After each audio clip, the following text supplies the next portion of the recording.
Hi, I'm Jason. This is the place that I'm going to be working first. If you haven't watched my last two videos, go watch them or you want to understand what's going on here. So I'm going to pull that down, and I have some Romex up there that I've already run off of a dimmer switch that I put in, well, where I need it. But it's just sitting up there capped. And I'm going to pull it down and get access to it. You know what, actually? No, I'm not just yet. I'm going to go cut the power to all these lights in here so I don't electrocute myself. So I'll be right back. I'm going to go flip the breaker. Everything's going to get darker.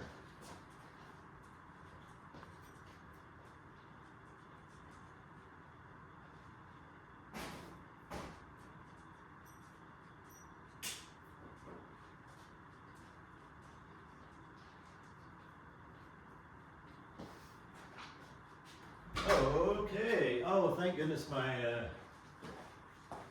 my undercounter lights are on a different breaker, and so those get to stay here while I'm doing this. And make sure I got that back in the right spot. Yeah, that's a good spot. Let me turn on all the other lights that are not on that breaker.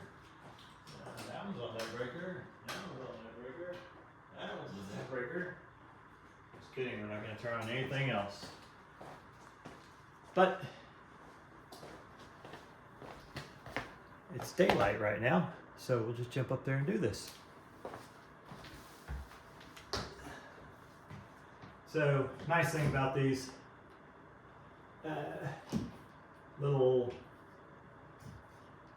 can lights with just spring clips is you can pull them out and push them up and pull them out and push them up pretty easily. Just don't let those daggum clips close on your finger because it hurts.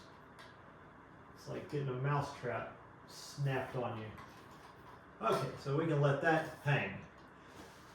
That one's going to get changed out to one that does dim to warm.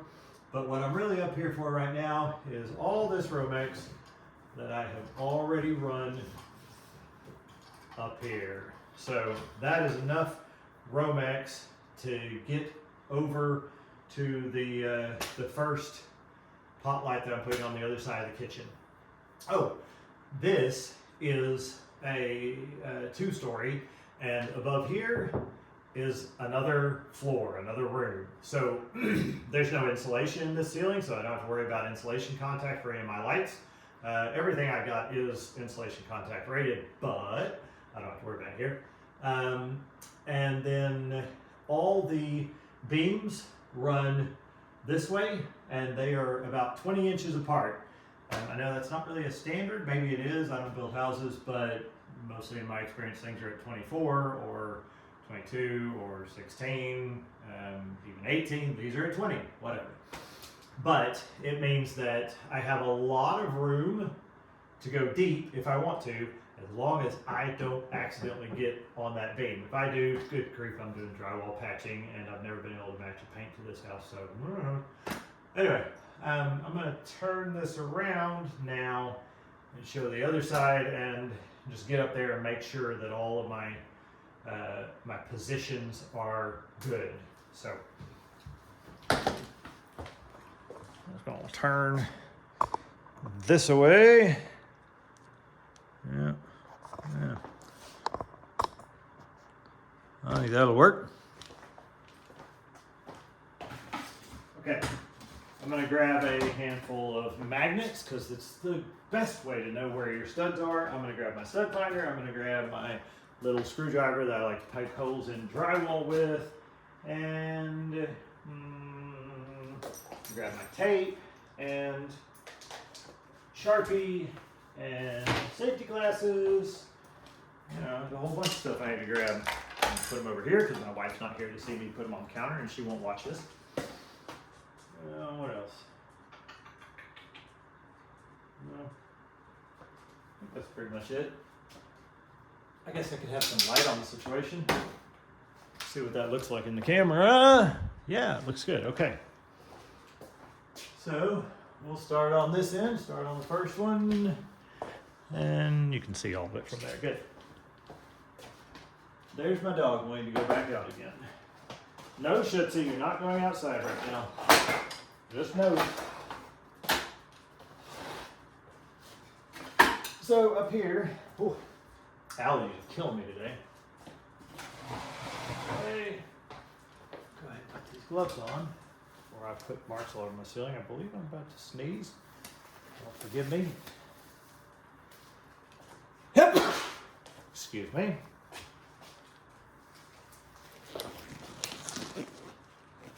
Okie dokie. So these little guys are great because I can go up and say, where's my ceiling joist up here, and I can usually run along and find where it is. Now I already know I don't have to worry about a ceiling joist here because I've already done this, but that's how I did it.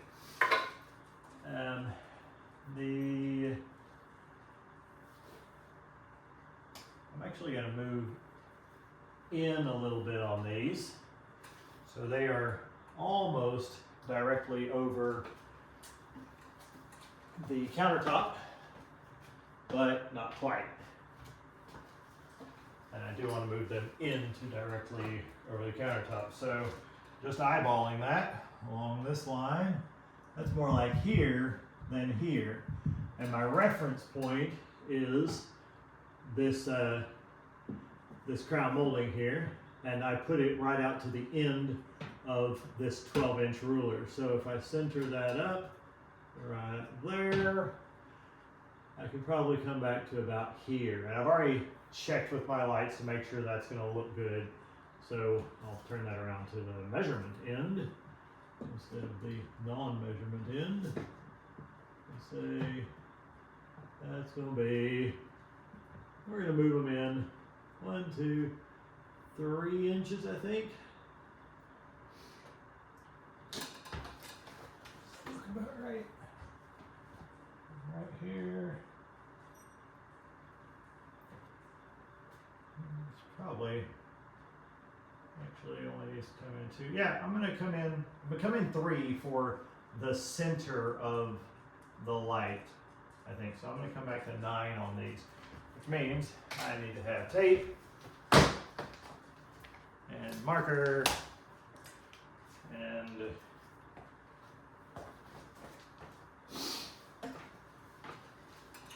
a piece of tape at about 3 inches back.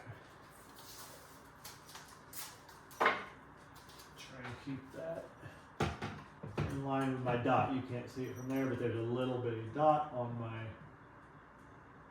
piece of tape here. It tells me where the center is. So put another piece of tape there, and put another dot.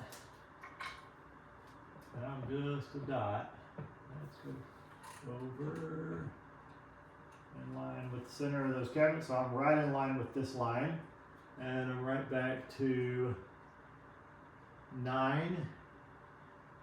Right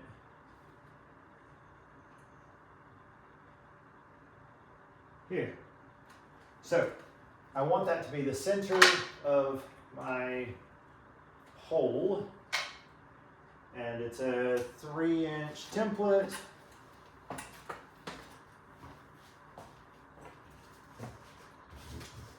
Which is over here on the table, where it doesn't do me any good at all.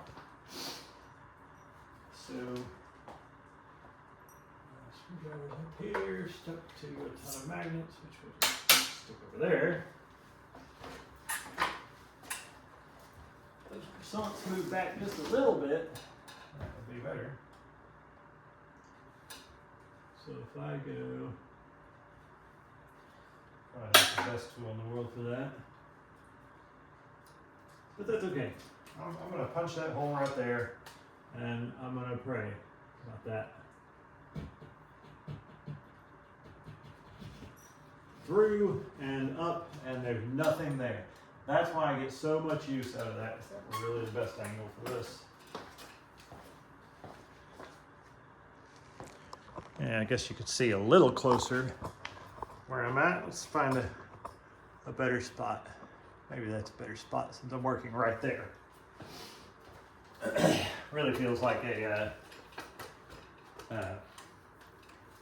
what do you call it? Portrait would be better than the landscape that we've got here. And I'll just poke that through the middle of the template. Poke the template back in there to center it, and then I'm just going to poke at the corners, right at the edges of the template. Make sure that there's nothing else up there that I need to worry about. So there I'm at, you can call them the four corners of a round template, not that round has corners. And since I'm fixing to be drywall dust, let's put some safety glasses on. And you know what? I think I'm gonna go ahead and bring my drill up here, because I have done the preliminary work on this to know that this isn't gonna be a problem. I think. I hope. Boy, howdy do I hope. I would absolutely hate to drill these holes up here and then find out that I drilled into something or messed something up. But you know what? I can do drywall patching, and it would just mean I have to paint the whole ceiling in this entire living room, sitting room, dining room, kitchen area. And that wouldn't be the end of the world, would it? I'm gonna punch one here. Make sure I don't hit anything. I didn't hit anything. I'm gonna punch one here. Make sure I don't hit anything. I didn't hit anything. Here. Nothing up there as far as I can tell. And here. Those should be the corners of my round hole that doesn't have corners. Okie dokie, wish me luck. I'm going to start this drill backwards. It's a hole saw, obviously, with a dust shroud around it that's on a bearing. Very nice. Like $10 on Amazon. And I'm just going to line up that drill bit right here. I'm going to start it in reverse so I can score the drywall. Nope, just kidding. So that's a big fat just kidding. So I tried to do that, but the hole saw isn't tight enough on the bit to use in reverse without it unscrewing itself. So just kidding, we're just gonna get up to full speed before we plunge up, because I don't want to tear this drywall and have to patch anything. And these don't really have a lot of forgiveness, these lights I'm using. So start out full speed.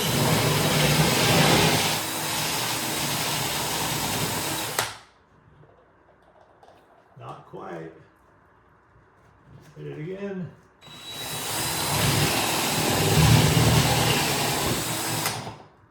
There it went, I think. Now, this hole saw wants to unscrew itself. I don't think I mind, really. If I was using it facing down, yeah, that'd be a problem. If I was using it facing forward, yeah, that'd be a problem because it would come flying off. But since I'm using it facing up, not a big deal. Wow, all right. So I said I got insulation rated, right?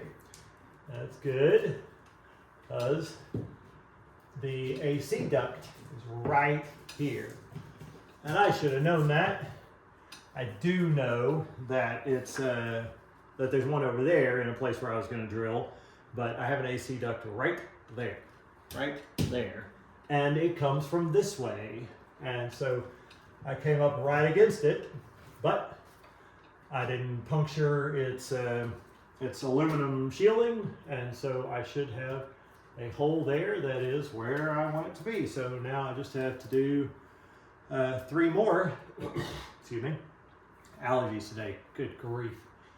So there's 1. Okay. Well, that was felt anticlimactic, right? Down to the next one. And we'll just repeat the same process. Is my angle still good here? Yeah, you can still see everything I'm doing, right? Okie dokie. Let's leave this down here for a moment. Come down and get it. And there's no drywall dust everywhere. It's all in in here, and that is cool. That is so cool. I looked at the Klein. So Klein and Milwaukee both basically make the same one with two cutters on arms that come out, so you can adjust it to any size up to a 1/4 inch difference. So from 7 down to 2, I think. Excuse me, maybe 2.5. Reviews on it were horrible. Reviews on it were like, the blades broke. It's almost impossible to get these two blades to engage the drywall at the same time. And maybe these are, you know, rookies who don't have a lot of experience with tools and, you know, DIYing for their first time or something. I am not that. I do appliance repair for a living. I built these cabinets from scratch myself. I've done television repair. I've done automotive electrical. I work on things. But still, I don't want to try and use something that is going to create a problem for me. Oh, I shouldn't do this one right now. You know why? Because this one actually needs to be offset by however much that one's offset. So I need to stop and not do this one. Glad I'm talking to somebody, you know? Okay. Well, you see the process there. Now, what I will show you before I go off camera or just speed it up or whatever I'm going to end up doing, because this is already 16 minutes long, and yeah, I don't watch things that are that long on YouTube, and I don't know why anybody else does either. Maybe Throttle House. Oh, I watch Throttle House that long. It doesn't matter how long a Throttle House video is. Doesn't matter whether they're sitting on a couch and talking in the basement, or if they're, you know, driving a Lamborghini or the latest whatever F-150. I drive an F-150. I'm actually interested in that. Doesn't really matter. I watch those guys. Entertaining. I'm sure I'm boring. Anyway, I do know that right here is a ceiling joist, if it's called that, when it's right there. That's the screw for the drywall, probably a nail actually, considering 20 years ago. And I know that I used a laser line to see, there it is. My ideal center point for that light is right there. It's not going to happen. So it's going to go that way, because I prefer the beam was angled down towards my cooktop than angled out away from my cooktop and onto the side of this already bright white cabinet. So I got to figure that one out. You know what? I'll stop the video, and then I'll come back and start it over, so it can be more videos and they're shorter and different information. I don't know. Like I said, I don't do this. I'm not a YouTuber. I'm just having fun.